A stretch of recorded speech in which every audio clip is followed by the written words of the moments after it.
महाराष्ट्र में महाविकास अघाड़ी सरकार की उल्टी गिनती शुरू हो गई है। 100 करोड़ की वसूली से लेकर अंबानी के घर के बाहर बम प्लांट करने, कोरोना से खराब स्थिति जैसे तमाम मुद्दों पर राज्य सरकार बुरी तरह घिरी है। वहीं विपक्ष में बैठी बीजेपी ने उद्धव सरकार के खिलाफ मोर्चा खोल दिया है। विपक्ष राज्य में राष्ट्रपति शासन की मांग कर रहा है। राजनीतिक जानकारों की माने तो राज्य में राष्ट्रपति शासन लगाने की सियासी विसात लगभग बिछाई जा चुकी है। अब इंतजार 5 राज्यों में होने वाले विधानसभा चुनाव के परिणाम का है। इसके बाद सूबे में कानून व्यवस्था के मुद्दे पर राष्ट्रपति शासन लगवाने की बीजेपी की कोशिश तेज होगी।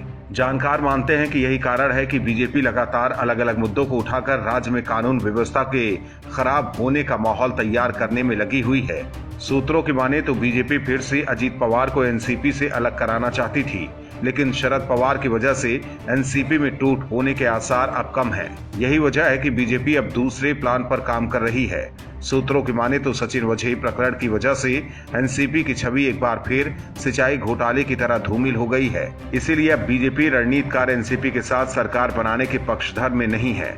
ऐसे में बीजेपी को महाराष्ट्र में पहले राष्ट्रपति शासन लगवाने और फिर मध्यावधि चुनाव कराने का रास्ता सही लग रहा है। हालांकि राज्य में राष्ट्रपति शासन लागू कराना बीजेपी के लिए इतना आसान नहीं है। शिवसेना पहले ही राष्ट्रपति शासन को लेकर बीजेपी को चिता चुकी है, लेकिन बीजेपी ने सूबे में जो जाल बिछाया है, अगर वो सफल हो जाता है तो महाराष्ट्र में राष्ट्रपति शासन लागू हो सकता है।